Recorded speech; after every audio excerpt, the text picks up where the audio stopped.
আসসালামু আলাইকুম প্রিয় চাকরি প্রত্যাশী বন্ধুরা, দেখতে পাচ্ছেন কারা অধিদপ্তরের কারারক্ষী ও মহিলা কারারক্ষী পদের শারীরিক যোগ্যতা যাচাই পরীক্ষার স্থান ও সময়সূচি প্রকাশিত হয়েছে।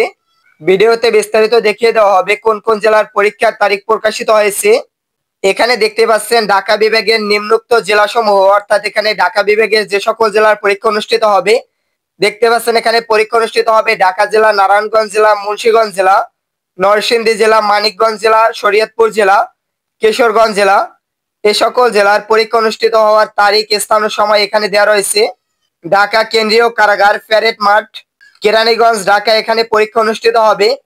পরীক্ষা অনুষ্ঠিত হবে 2-5-2025 তারিখ সকাল 9 ঘটিকা থেকে এখানে পরীক্ষা শুরু হবে। অন্যান্য জেলার তারিখ প্রকাশিত হয়নি, ধারাবাহিকভাবে অন্যান্য জেলার তারিখ প্রকাশিত হবে। আপনার জেলার তারিখ কবে প্রকাশিত হবে এ সম্পর্কে বিস্তারিত জানতে আমাদের চ্যানেলটি সাবস্ক্রাইব করে রাখুন। পরবর্তীতে বিভিন্ন জেলার পরীক্ষার তারিখ সম্পর্কে আমরা ভিডিও নিয়ে আসবো চ্যানেলে। দেখতে পাচ্ছেন পরীক্ষার্থীদের জন্য কিছু নির্দেশনা দেওয়া রয়েছে। এখানে পরীক্ষা শুরুর কমপক্ষে 30 মিনিট পূর্বে উপস্থিত থাকতে হবে পরীক্ষা কেন্দ্রে।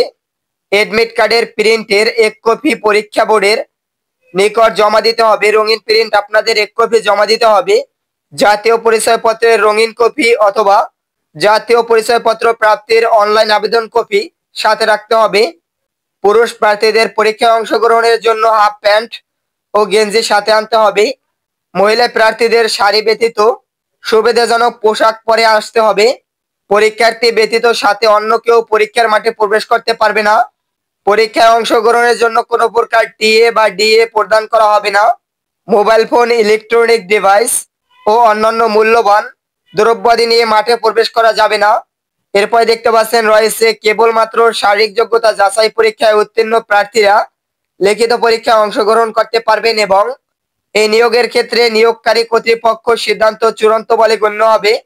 প্রার্থীগণ তাদের এডমিট কার্ড, দেখতে পাচ্ছেন এখানে একটি ওয়েবসাইট দেওয়া রয়েছে, ওয়েবসাইট থেকে সংগ্রহ করতে পারবেন। এখানে দেখতে পাচ্ছেন সতর্কীকরণ দেওয়া রয়েছে, কোনো প্রকার তদবির বা সুপারিশ এবং আর্থিক লেনদেনের তথ্য পেলে প্রার্থীকে সরাসরি অযোগ্য বলে ঘোষণা করা হবে। আশা করি বুঝতে পারছেন এখানে ঢাকা বিভাগের জেলাসমূহের পরীক্ষার তারিখ প্রকাশিত হয়েছে। পরবর্তীতে অন্যান্য জেলার পরীক্ষার তারিখ ও সময়সূচি জানিয়ে দেওয়া হবে। ধন্যবাদ সকলকে।